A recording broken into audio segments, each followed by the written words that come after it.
Y uno de ellos, naturalmente, afecta al tema fundamental de nuestro curso. Y aún más a el que podría ser su primer rasgo, que es el antiamericanismo. España es un país profundamente antiamericanista, para ser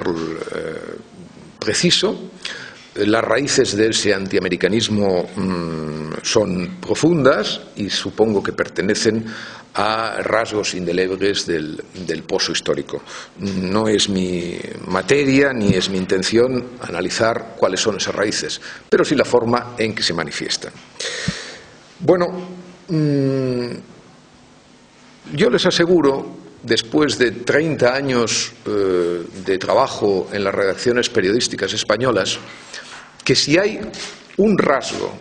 que podríamos llamar indeleble a la práctica periodística profesional, pero también a los sentimientos ideológicos, y digo sentimientos ideológicos porque a veces no se manifiestan con la crudeza y la racionalidad de una ideología o de una postura política, ¿no?, sino como una especie de arrière-pays, ¿no?, de la conciencia. Pues si hay algo realmente que para mí ha unido siempre mi experiencia entre los compañeros en redacciones muy diversas y muy variadas, de izquierdas o de derechas, por decirlo de una manera simple, es efectivamente el antiamericanismo. Ese antiamericanismo del mundo periodístico solamente, a mi juicio, es comparable al de otro sector de la población pensante, que son los maestros. Y especialmente lo que yo llamo los maestros de escuela, es decir, aquellas personas que se dedican básicamente a la enseñanza primaria o a la enseñanza media. Es decir, esas son dos categorías donde la evidencia de que América es culpable, dicho sea en grosso modo, se percibe con absoluta nitidez. Me gustaría ser tan preciso como Jean-François Revel, que tiene un libro decisivo sobre el particular, La obsesión antiamericana, donde analiza el caso francés, pero cuyas conclusiones sobre el antiamericanismo son perfectamente extrapolables a cualquier otro país europeo, especialmente España. Y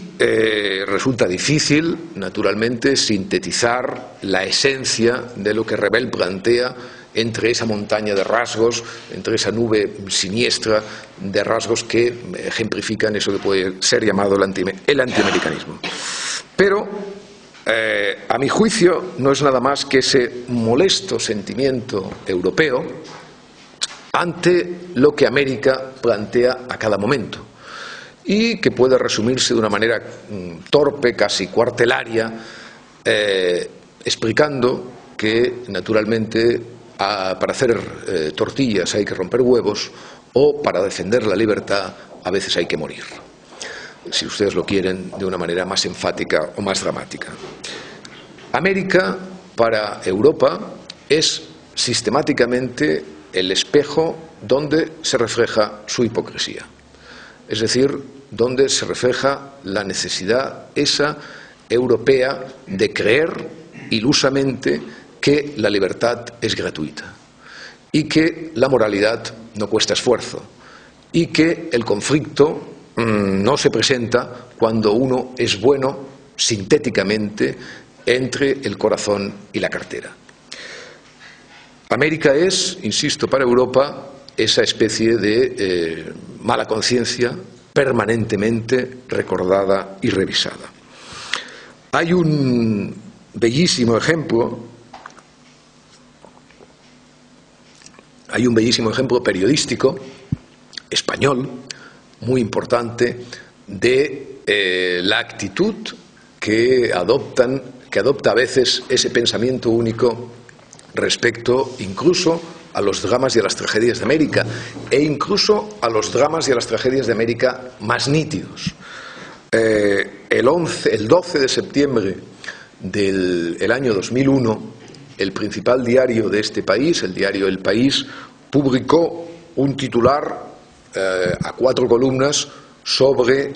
los 3.000 cuerpos calcinados del World Trade Center, que decía, y lo voy a leer para que no se me olvide ninguna de sus importantísimas palabras: el mundo en vilo a la espera de las represalias de Bush. Este era el saludo, digamos, la honra con la que el periodismo socialdemócrata, es decir, el periodismo socialdemócrata, pero también ese pensamiento único, recibía una de las mayores tragedias de nuestra historia contemporánea. Es decir, no importaba naturalmente los muertos que ya se habían producido, ¿no?, que tenían además una naturalmente justificación lógica, eran americanos, ¿no?, sino que importaba, antes que los hechos, pervirtiendo la primera y deontológica ley de necesidad del periodismo, los muertos que tenían que venir, que iban a llegar, los muertos por venir. Esos muertos por venir que naturalmente iban a quedar en la cuenta de Bush y sus famosas represalias. Un titular infame, pero no demasiado diferente en su espíritu y en su precisión de lo que sucedería en España 4 años después, cuando entre el 11 y el 14 de marzo del 2004 las calles y por lo tanto los periódicos de buena parte de la geografía moral española, ante los 191 cuerpos de la estación de Atocha, solamente proclamaron, o fundamentalmente proclamaron, sí, asesino, pero dirigiendo el grito no a los que cabía esperar, es decir, a los autores de la peor matanza de la España contemporánea, sino, naturalmente, al presidente legítimo de aquel gobierno entonces, José María Aznar, que fue el único que recibió el impacto de la infamia, del grito asesino, en su frente, ¿no? Estas sorprendentes historias españolas, que yo creo que ni siquiera la rapidez con la que suceden y con la que se suceden los hechos y con la que se suceden las flexiones morales en el mundo contemporáneo, ni siquiera esa rapidez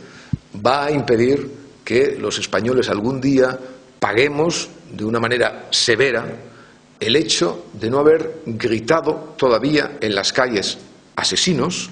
a los autores de la mayor matanza contemporánea española. Bueno, eso, naturalmente, esos dos ejemplos, si ustedes quieren, enfáticos, ¿no?, pero reales, son en cualquier caso la punta